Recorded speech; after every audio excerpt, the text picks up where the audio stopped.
السلام علیکم ورحمۃ اللہ وبرکاتہ۔ ہم اور آپ جب قربانی کرتے ہیں تو اس قربانی کے گوشت کے اندر کچھ لوگوں کے حق بھی منسلک ہو جاتے ہیں جن کا جان لینا ہمارے لیے ضروری ہے۔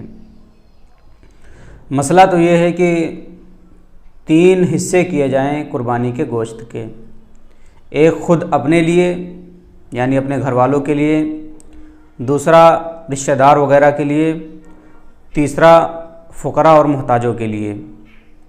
لیکن مان لیجئے ہمارے گھر میں زیادہ آدمی ہیں اور گوشت کم ہے تو صدقہ کرنا نہیں چاہیے، بلکہ اس گوشت کو ہم خود ہی پورا کا پورا رکھ لیں اور اپنے استعمال میں لے آئیں۔ ایک چیز ہم اور آپ یہ بھی کرتے ہیں، مثلاً گوشت کو تو بانٹ دیتے ہیں ایسے لوگوں کو جو حقدار نہیں ہوتے ہیں، جن کے چکر میں جو حقدار لوگ ہیں وہ گوشت سے محروم رہ جاتے ہیں۔ تو گوشت کو بدلہ بھی نہ کریں کہ کسی کے ہاں سے 1 بوٹی آئی ہے یا 2 بوٹی آئی ہیں تو اس کے بدلے میں ہم اس کے گھر 2 بوٹی بھیجیں گے یا 1 بوٹی بھیجیں گے۔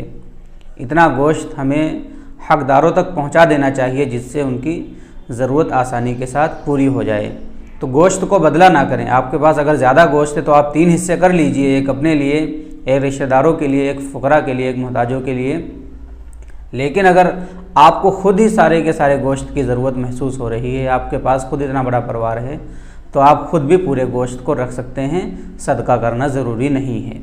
اسی طریقے سے جب ہم بڑے جانور کی قربانی کرتے ہیں، 7 لوگ اس کے اندر شریک ہوتے ہیں، تو اس گوشت کے لیے حکم یہ ہے کہ اس کو اندازے سے نہ بانٹا جائے بلکہ تول کر کے بانٹا جائے۔ اگر ہم نے اندازے سے بانٹا اور کسی کے حق میں کوئی کمی رہ گئی تو یہ سود ہو جائے گا، اور سود کا لینا دینا کھانا یہ سب حرام ہے۔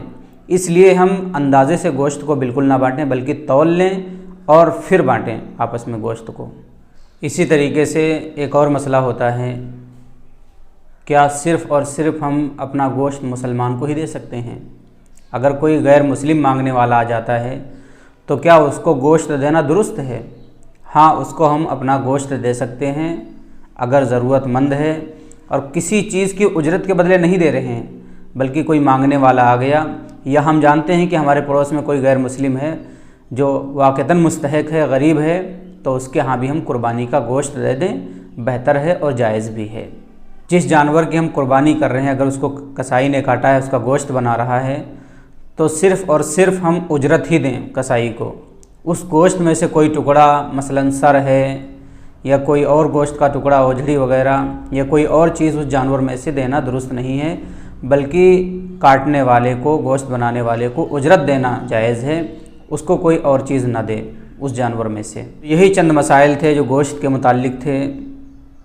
سب سے پہلا حق ہمارا ہے یعنی گھر کا ہے، دوسرے نمبر پر رشتہ دار اور احباب ہیں، نمبر 3 پر فقراء اور محتاج ہیں۔ لیکن اگر ہمیں خود ضرورت ہے تو سارا کا سارا گوشت ہم خود بھی رکھ سکتے ہیں۔ امید کرتا ہوں کہ آپ کو گوشت کے مسائل پتہ چل گئے ہوں گے۔ اللہ تبارک و تعالیٰ سے دعا ہے اللہ تبارک و تعالیٰ ہم سب کو اچھی طریقے سے قربانی کرنے کی توفیق عطا فرمائے اور حقداروں تک ان کا حق پہنچانے کی توفیق عطا فرمائے۔ السلام علیکم ورحمۃ اللہ وبرکاتہ۔